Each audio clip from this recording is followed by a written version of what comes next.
Jeff and the Rabbi. Hope you had a good vacation. Back? Wonderful. Actually, I'm getting ready to take my vacation next week. All right. So my vacation always starts after December 25th.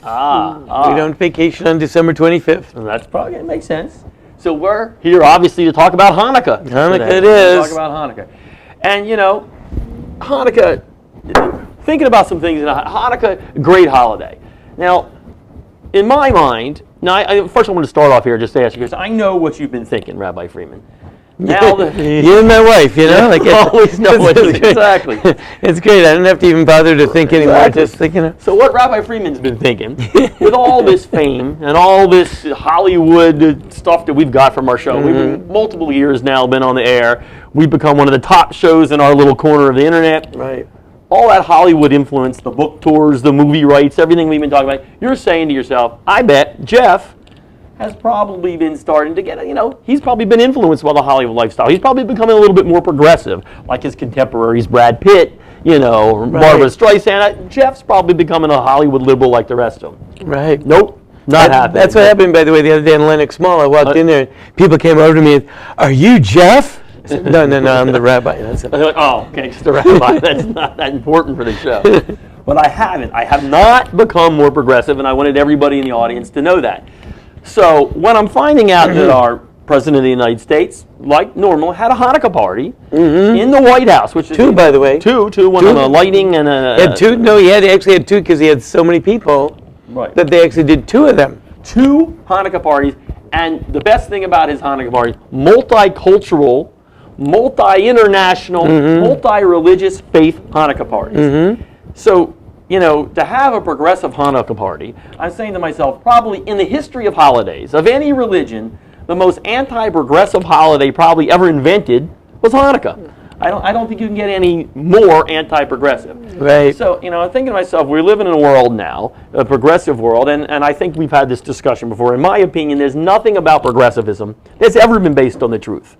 Nothing at all. I mean, you got right now where Jews are the same as Muslims, boys are the same as girls. There's no difference between anybody now in progressivism. And I think this is a problem and is the anti-Hanukkah message. I mean, right now, starting in California, moving out, right now, you're not even allowed to call a boy and a girl a girl. In the schools today, even after school, there's no Mr. and Mrs. anymore. You cannot separate boys and girls, men and women. If you feel like, and you're in school today, if you're a boy and you feel like you're a girl today, you can go change in the girls' locker room. You can play in the girls' basketball team if you want to. We're not allowed to say any differences because progressivism, there's no truth. In progressivism, literally, the whole concept is how can we destroy any kind of value, any kind of moral, any kind of difference between one and another person. So then we get to Hanukkah. Hanukkah probably, and this is why I'm going into my anti-progressive rant, which I often do here on the show. Hanukkah, if you find one holiday out there, you go out there, Jews finally said we've had enough. The Greeks, who are probably the ultimate progressives, I guess, of their time, I don't think you can find any more progressive. Well, when you say Greek, it only means one thing, right? Right, so the Greeks, it can mean a couple things, but not on this show. Yeah. And so the Greeks go out and say, we're going to wrestle naked, we're going to change the world with no more of these kind of Jewish Torah values. And a lot of the Jews bought into it. Very similar today. We're not going to do this either. So finally, the real Jews, the Torah Jews, said we've had enough. And they went to war. They went to war and they fought progressivism and they won. Now, I know the miracle of Hanukkah is a totally different thing when you get to the lighting of the lamps, but that's what Hanukkah is about. So when we find out that the President of the United States has a Hanukkah party where he wants to let the world know everybody's the same, and what Hanukkah means to him and should mean to our countries, there's no difference. We're all the same. Jews, Muslims, everyone's all the same. I get offended. And I don't offend easy. So I just wanted to know, I'm offended by this. Right. And I wanted to get your take on it. Well, he did say a couple of things. He said, I read the transcript, and then I actually watched him say it, and he made a couple of points. Okay. A couple of points. And actually, he didn't make a couple of points. And maybe even the points that he didn't make were more significant than the points that he made. The first point was, with the menorah that was lit was a menorah that was made in a school for Jews and Palestinians. Oh, right. I didn't know that. I missed that part. Right. Yes. It's a school for Jews and Palestinians. And he particularly lauded them because there had been some arson at that school, and the kids rebuilt, and then they had representatives of two children, a Jew and a Palestinian, and parents, that came to be there for the menorah lighting and all that. So the menorah became the symbol of understanding and acceptance, right? And also, the whole menorah in the Hanukkah story was a story of peace. It's a story of peace, which is really pretty interesting because... read that closely. See, because the way the story actually originally worked was when the Maccabees couldn't take it any longer, they stood up and they killed the Greeks, and that ignited a war that lasted for years, and during which time thousands of people were killed. And many of those people actually were Jews who were fighting with Jews, because many of the Jews had bought into the Greek, or you'd probably like to call it progressive, attitude, right. And they had zero tolerance for the religious Jews, and the religious Jews decided in return to have zero tolerance for all of them. Right. And they fought with them and they beat them back. But I think even more important was that this year, the location of the Hanukkah miracle disappeared from the statement. If you go back and read every year annually, there has been a statement issued. The Hanukkah party was started, White House Hanukkah party, was started by President George Bush.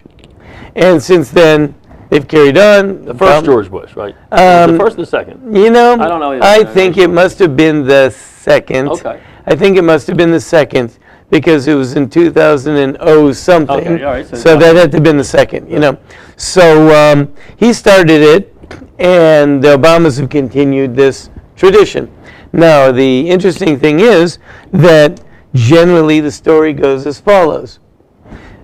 They fought against the Greeks, and they defeated them, and they came into the temple. Where was the temple? And right, that's the point. Okay. You see, they came into the temple and they cleaned it out, and they wanted to relight the menorah. There was only one jug of oil, and they found only one jug, which wasn't really enough, but they used it anyway, and miraculously, the one jug of oil burned for 8 days until they could get new oil in.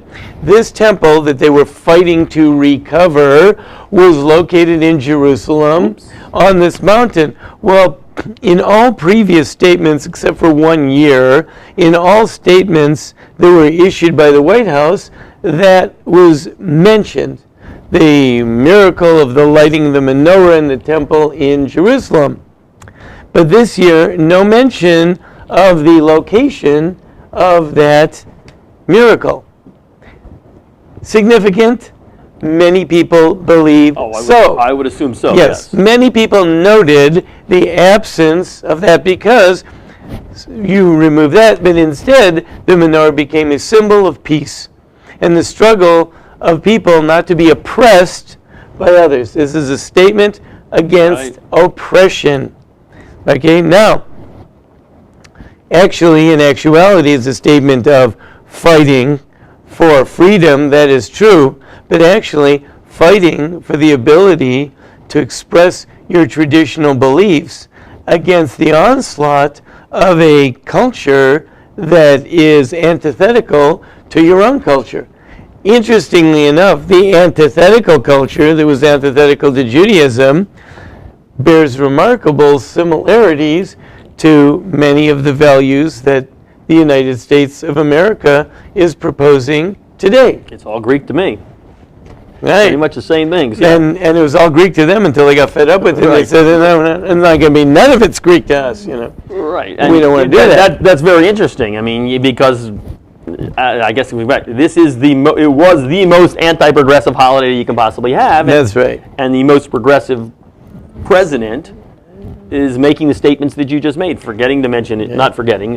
neglecting to mention Jerusalem, which is obviously very interesting. Right. Now, for the Jews, this was a particular challenge, and a particular challenge that, not surprisingly enough, we still struggle with today. And that is why, rather than commemorations of bygone events or trying to spin them into some relevance for today, if you really look at it, you see that the parallels The circumstances are strikingly familiar. Now, perhaps the oppression isn't as extensive, but the concepts are the same. The one society promotes the idea of a sort of universalist, self-centered, certainly, narcissistic even, society, which is what the Greeks were all about, right? Just give me to the gym, slather on some oil, and let me look at myself and the perfection of the body, and ultimately the whole wrestling naked thing just kind of really concerns me. But anyway, right. And they of course disdained that sort of low level interaction between the sexes, preferring to keep everything nice and pristine amongst the same sex, and so on and so forth. In the meantime, the Jews had their own culture and their own belief system and their own Torah. And when the Greeks showed up in Israel, a lot of Jews went running off after the new culture and the new society because it looked good and it looked attractive. Until some people say, no, we're not going to disappear. We're going to hang on to who we have always been and what we've always been. And as a matter of fact, we are going to frame this challenge as the contemporary challenge to our Jewishness. And there are traditional Jews who have always viewed whatever comes up as the contemporary challenge to their Jewishness. And it keeps changing, new challenges, whatever it is, and we're still going to try to figure out how to still stay Jewish given whatever the new circumstances, the new prevailing wisdom, the new society, the new belief system, or the new dominant power in the world. And they did, and that's what we celebrate on Hanukkah. We light the lights because God showed us, you want to do it right?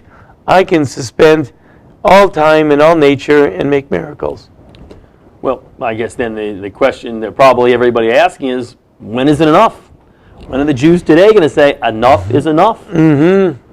It's really interesting, as we see so much of this, that exact thing that is the symbol of, I guess you could call it Jewish particularism, that the uniqueness of the Jews, right, which is the menorah and the whole Hanukkah story, becomes now the universal symbol. The Hanukkah bush and the two families united. The non-Jewish and the Jewish family sharing each other's symbols, and all peoples coming together, and different societies. Kind of similar to the man and the woman you share in the bathroom. There's no difference between people. There are differences between Jews and non-Jews, and there are lots of differences. Now, even in that event you're talking about, there were rabbis up there in the same event. I assume Reform rabbis that were into this situation. That were. I'm sure looked like there was a lot of Jews in the crowd from the videos I saw. And they were applauding like crazy. Well, as a matter of fact, actually, I think he did the two, and I think even he was savvy enough. Of course, he's got a lot of people in his cabinet that are savvy to these things. The first crowd looked much more religious than the second crowd. So I think even he's gotten down how to keep the two crowds a little bit separate, and I guess that makes sense. Yeah, but it's an interesting situation because obviously, like in the times of the Hanukkah story, as things get further and further and further progressive, there's got to be a point, at some point, when someone says enough is enough. I don't know if it means when you draw your sword and you go fight, but eventually society, religious society, it has to say enough is enough. Moral society has to say enough is enough. Right. So I think that actually that has really happened right now. There are segments of the Jewish community that have done that enough is enough thing. So we're fed up with this. We're not going any farther. We're not egalitarian. We're not accepting all this stuff. We don't want your internet garbage. We don't want all this stuff, right? And of course, there are other segments of the society that are trying to reconcile that, and then others that have just embraced it wholeheartedly and embraced the words of our Vice President, Joe Biden, second most popular guy in this room, I'm sure. Brilliant man. Right. A brilliant man. And Joe Biden said basically, Jewish values are American values. And therefore he said, and someone said this to Obama, that Biden said that, basically, well, if Jewish values are American values, so they said to Obama, then I guess you're Jewish. And he thought about it for a moment, and he was heard to have said, well, I guess in a certain sense I am. So it turns out now that President Obama is actually Jewish. If I would have known that, I may have been less harsh on my criticism. Well, he, oppressed minority, all that type of stuff. It's the same thing. Jewish values, American values. Of course he's Jewish. It makes a lot of sense. What I thought was also interesting in this thing, he took the time of the Hanukkah parties. It was right around the time when they made their special deal with Cuba here, which I thought was amazing. He played that one to the hilt. So, they released a Jewish man in Cuba, and then literally we're going to now recognize Cuba, we're going to do everything. And I thought it also quite striking, in the same way you recognize that he didn't mention Jerusalem, that the situation that we're now going to recognize Cuba as a free and independent country, Havana as their capital, but still to this day, we won't recognize Israel as a free and independent country. We won't recognize them to have the right as Jerusalem as their capital. We won't recognize them to have the right to choose where they build apartments.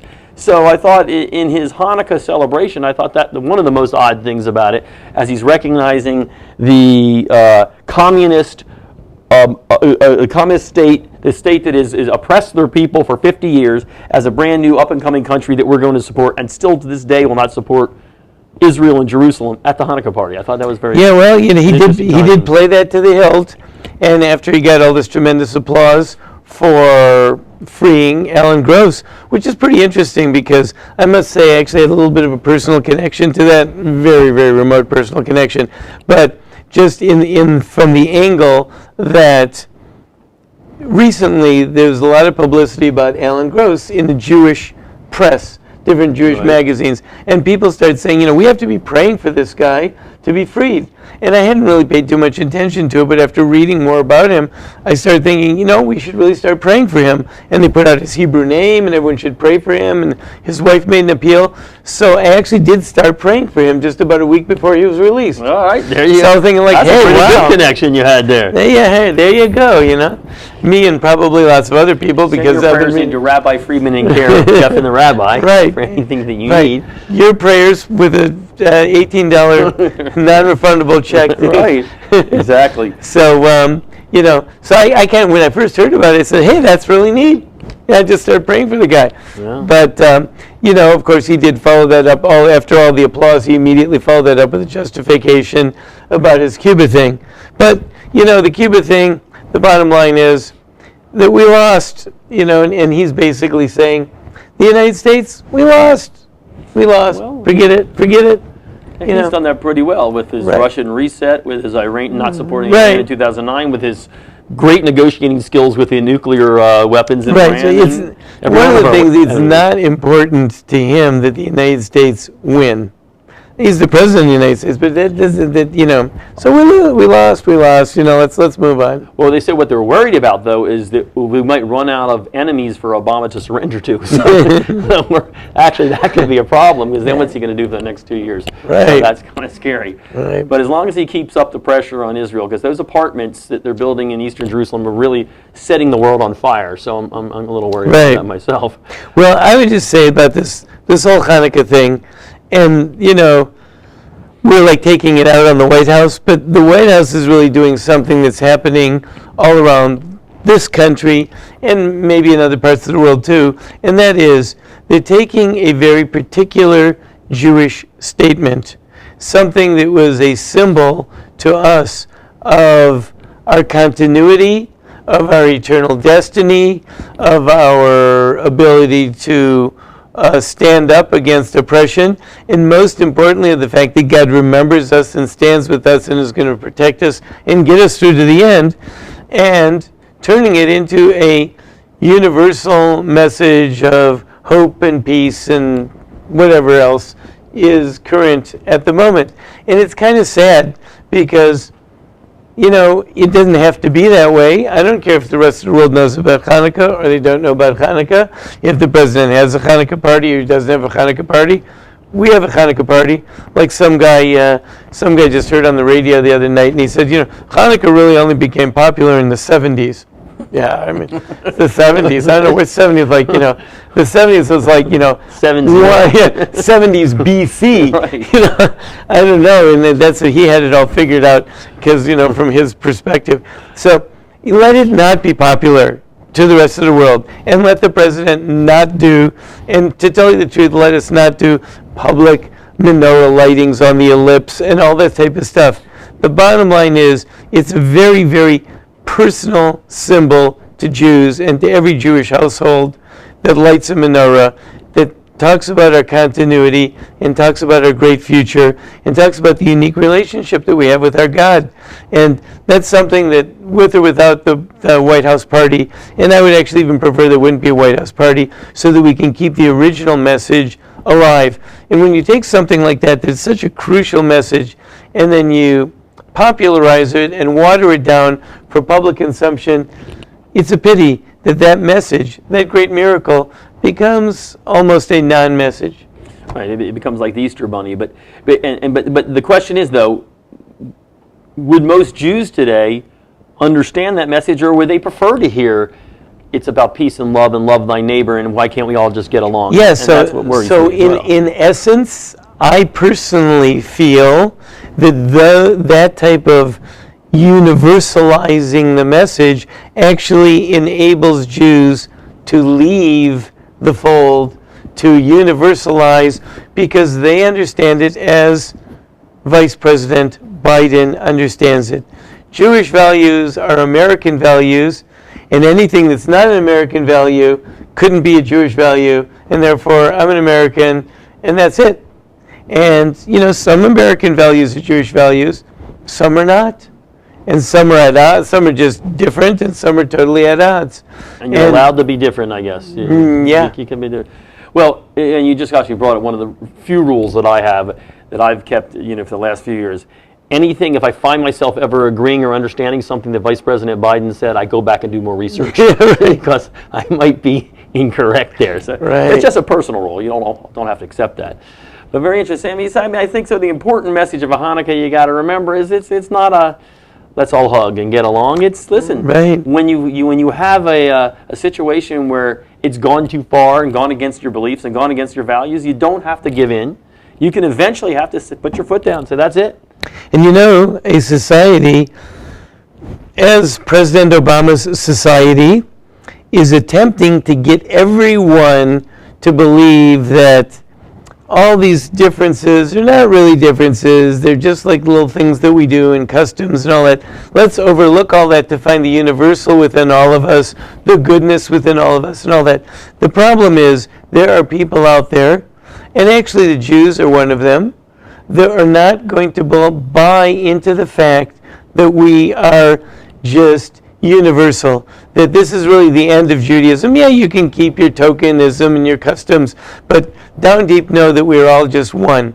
Well, the Jews aren't buying it, and you know what? There are other people in the world that aren't buying it. Yep. And just like the Hanukkah story said, there's going to be a clash, and at some point you're going to have to stand up for what you believe, and you're just not going to be able to convince everyone else to hold hands and love each other. All right.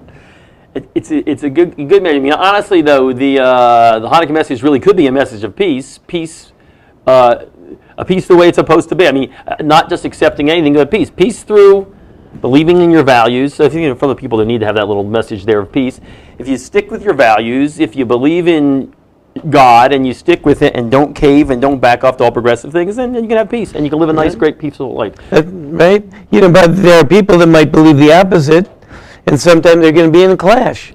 There are people that might believe that they have a different vision, and that's going to have to clash. And there's going to be a war, maybe a war of words, a war of ideas, and then maybe a physical war. But ultimately, sadly enough, that is going to have, when they say war isn't the answer, maybe it is. And sometimes it's going to have to be settled one way or another. Because there is black and white. There is right and wrong, and sometimes that's the only way you can settle it.